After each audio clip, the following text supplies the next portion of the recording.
Okay, part two. I hit the wrong button. Stopped it instead of pausing it, and rather than start all over, as I was saying, you want to do tone before details, and I have this swing light right here. I don't really use the mag on this too much because I found you have to get it so close to focus, you can't get your pencil underneath it and do it, but it's a great positional light. And when I'm doing details, I'm straight on direct light. But then when I do, like I need to see what kind of tone, I'll turn it like this. And magically, some of the tones just seem to jump out a little better at you. I'm keeping the light on it for now so we can see what we're doing here. But yeah, that's something I've learned that really helped me train my eye. Again, I'm not getting fancy here, I'm just laying down some initial graphite. And I could have gone with a B on this, I guess, because I'm using B for everything else, so the way it blends together matters. Again, it's this many layers. I don't know how long you guys want to hang with me on this. I think the specs on YouTube are up to 15 minutes now is a new limit, and I think 2 gigabytes in size. Used to be, I think, 100 megabytes in 10 minutes. Now it's 15 minutes and a gigabyte, which is nice. So I'll keep these things going in the future as long as you guys want to watch. But I am going to be doing specific tutorials, if you want to call them, on certain areas, like just lips, just eyes, just nose, just hair, just wrinkles, that kind of stuff. Again, this is not fancy, I'm just, because I'm going to blend this with my blending stump for the first layer. And then, I usually do the ears last, I'll do the hand later. He's got like a white sweater on, I avoid that. I put a dark edge on the edge, just to give me some distinction. One of the things I like doing, I didn't have to do the background yet, and some people don't do it at first because they don't want to smudge and stuff, but I find that when I set the tone on the paper and start, I don't know, showing my eye what's going on in the drawing by showing a range of dark and light and everything in between, it starts to make me feel like the drawing may be coming together, and it seems like I don't really enjoy, I don't want to say enjoy as much, the more the drawing starts to be finished and complete and coming together, the more inspired I get. So until it does, I'm not as inspired. So the quicker I can get it to look like, hey, this is starting to look good or starting to look real or whatnot, the more inspired I get to finish it. Because let's face it, it's easier to sit on a couch and watch TV than it is to sit straight up in a chair and do this. Another thing I use this sanding paper for is my blending stumps. I won't do it over this, but I'm doing kind of rolling it on the sandpaper to get the old graphite off of it.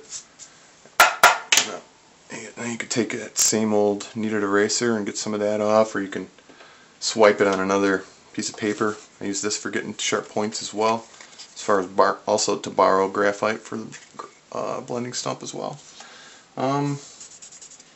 There's different ways to hold it. I kind of hold, depending on the size, just kind of like in my hands like that. And it's just a real natural back and forth motion like this.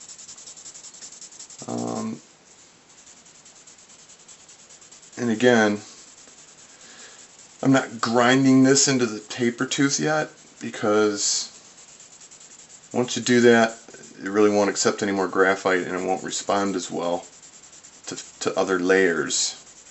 So I'm not completely trying to blend this out, if that makes sense. I could still see a little, you know what I mean, direction where the graphite was going.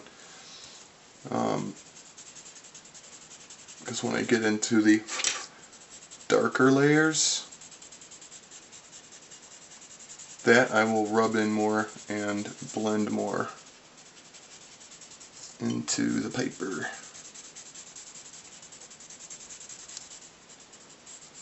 Yeah, so when I was in college, I took one art class. I think it was a required class, and I wasn't drawing. I was drawing leaves and cigarette butts and stupid stuff again like that. Not that those things are stupid, but for me they just lacked inspiration.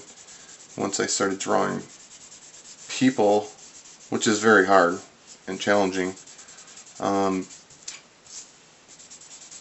you know, the first way I judged it was on likeness. Did it look like the person? Then it was how realistic can I get it? There's a nice shine right down the middle of his nose. So again, to build a nose, I'll also do this in the direction that I know the nose is going. I'm not going to go like sideways or up and down when you know the shape of the nose is like this, and it'll build. It'll, like, some noses and mouths don't have real distinctive bottoms and tops, and you kind of build it out of the different shades within the lip, because remember, there's no lines in nature. So at the end of my drawing, I make sure to get rid of all these, any kind of pencil lines that I could see anywhere in my drawing. You want to make sure you get rid of those. I always, you know, when I'm almost done with the drawing, it's like almost I get to the point where, alright, this is good enough, and hopefully my potential will be realized one day when I have the patience enough to finish up all the little tiny details that I see some of the artists online do, which just absolutely blows me away. Yeah, so I think my potential will be reached when I have the patience to see it all the way through. I started to do a couple little tiny wrinkle lines in there. I don't want to blend those out completely right now. I'll use them as a guide. Again, these eyes are not even close to being done. I may even do just a separate tutorial on that. I can't decide if I want to do a tutorial on like eyes and this all in the same drawing, like eyes on this drawing, you know, make a tutorial on mouths just on this mouth, or if I want to do, you know, fake mouths, I just make them up as I go. Let me think about that, but these hopefully will get better as I think of more and more ideas. Again, I'm trying to think of the egg-shaped head he's got here. So it's, you know, no correct or specific way to blend here. Again, H, first layer. Oh, that's good. Okay. Make sure our B is sharp. It's almost getting to the point where it's losing the weight that I'm used to and the length that I need to hold it with. So I may use this to grind down